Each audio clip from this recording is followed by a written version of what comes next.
നെഹമ്യാവ് 10-ാം അധ്യായം. മുദ്രയിട്ടവർ ആരെല്ലാം എന്നാൽ, ഹഗല്യാവിന്റെ മകനായ ദേശാധിപതി നെഹമ്യാവ്, സിദക്കിയാവ്, സെരായാവ്, അസറിയാവ്, ഇരമ്യാവ്, പശ്ഹൂർ, അമര്യാവ്, മൽക്കിയാവ്, ഹത്തൂഷ്, ശെബന്യാവ്, മല്ലൂക്ക്, ഹാരീം, മെരീമോത്ത്, ഓബദ്യാവ്, ദാനിയേൽ, ഗിന്നഥോൻ, ബാരൂഖ്, മെശുല്ലാം, അബിയാവ്, മീയാമീൻ, മയസ്യാവ്, ബിൽഗായി, ഷെമയ്യാവ് ഇവർ പുരോഹിതന്മാർ. പിന്നെ ലേവ്യർ അസന്യാവിന്റെ മകനായ യേശുവയും ഹെനാദാദിന്റെ പുത്രന്മാരിൽ ബിന്നൂവിയും കദ്മിയേലും അവരുടെ സഹോദരന്മാരായ ഷെബന്യാവ്, ഹോദിയാവ്, കെലീത, പെലായാവ്, ഹാനാൻ, മീഖ, രഹോബ്, ഹശബ്യാവ്, സക്കൂർ, ഷേരബ്യാവ്, ഷെബന്യാവ്, ഹോദിയാവ്, ബാനി, ബെനീനു ജനത്തിന്റെ തലവന്മാർ. പരോഷ്, പഹത് മോവാബ്, ഏലാം, Sadhu, Bani, ബുന്നി, അസ്ഗാദ്, ബേബായി, അദോനിയാവ്, ഹിഗ്വായി, ആദീൻ, ആദേർ, ഹിസ്കിയാവ്, Azure, ഹോദിയാവ്, ഹാശും, ബേസായി, ഹാരീഫ്, അനാദോത്ത്, നേബായി, മക്പിയാഷ്, മെഷുല്ലാം, Hezir, മെഷേസെബേൽ, Zadok, Jaddua, പെലത്യാവ്, ഹനാൻ, അനായാവ്, ഹോശേയ, ഹനന്യാവ്, ഹശൂബ്, ഹല്ലോഹേഷ്, പിൽഹ, ഷോബേക്, റഹൂം, ഹജബ്ന, മയസേയാവ്, അഹിയാവ്, ഹനാൻ, ആനാൻ, മല്ലൂക്ക്, ഹാരീം, ബയന എന്നിവർ തന്നെ.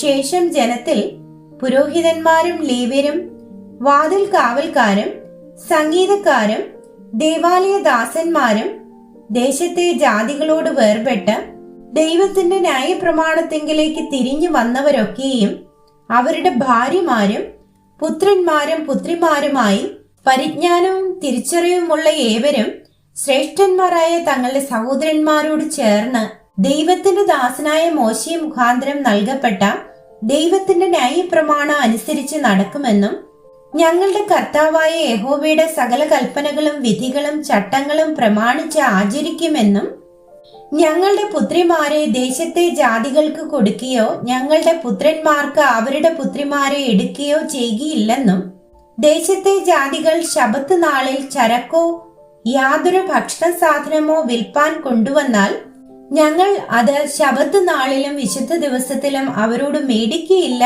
എന്നും 7-ാം ആണ്ടിനെ വിമോചന സംവത്സരമായും എല്ലാ കടവും ഇളച്ചു കൊടുക്കുന്നതായും പ്രമാണിക്കുമെന്നും ശപഥവും സത്യവും ചെയ്തു.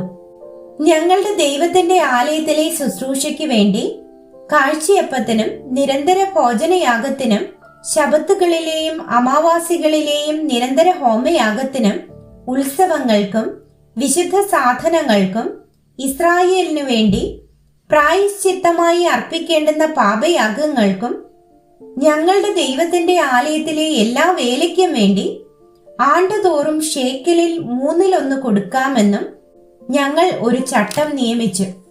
ന്യായപ്രമാണത്തിൽ എഴുതിയിരിക്കുന്നത് പോലെ ഞങ്ങളുടെ ദൈവമായ യഹോവയുടെ യാഗപീഠത്തിന്മേൽ കത്തിപ്പാൻ ആണ്ടുതോറും നിശ്ചിത സമയങ്ങളിൽ പിതൃഭവനമായി ഞങ്ങളുടെ ദൈവത്തിന്റെ ആലയത്തിൽ വിറക് വഴിപാട് കൊണ്ടുവരേണ്ടതിന് ഞങ്ങൾ പുരോഹിതന്മാരും ലേവ്യരും ജനവുമായിട്ട് ചീട്ടിട്ടു.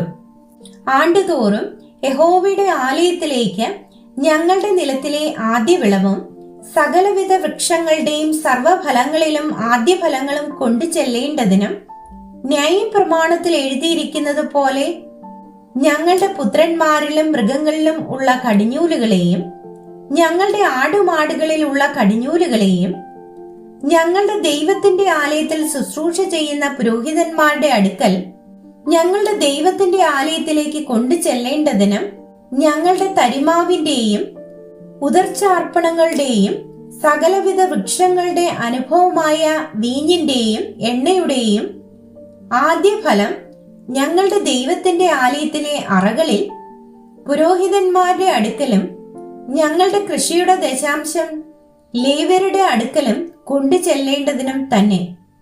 ലേവ്യരല്ലോ കൃഷിയുള്ള നമ്മുടെ എല്ലാ പട്ടണങ്ങളിലും ദശാംശം ശേഖരിക്കുന്നത്. എന്നാൽ ലേവ്യർ ദശാംശം വാങ്ങുമ്പോൾ അഹരോന്യനായൊരു പുരോഹിതൻ ലേവ്യരോടുകൂടെ ഉണ്ടായിരിക്കണം. ദശാംശത്തിന്റെ ദശാംശം ലേവ്യർ നമ്മുടെ ദൈവത്തിന്റെ ആലയത്തിലെ ഭണ്ഡാരഗൃഹത്തിന്റെ അറകളിൽ കൊണ്ടു ചെല്ലണം. വിശുദ്ധ മന്ദിരത്തിന്റെ ഉപകരണങ്ങളും അതിൽ ശുശ്രൂഷിക്കുന്ന പുരോഹിതന്മാരും വാതിൽ കാവൽക്കാരും സംഗീതക്കാരും ഇരിക്കുന്ന അറകളിലേക്ക് ഇസ്രായേൽ മക്കളും ലേവ്യരും ധാന്യം, വീഞ്ഞ്, എണ്ണ എന്നിവയുടെ ഉദർച്ചാർപ്പണം കൊണ്ടു ചെല്ലണം. ഞങ്ങളുടെ ദൈവത്തിന്റെ ആലയം ഞങ്ങൾ കൈവിടുകയില്ല.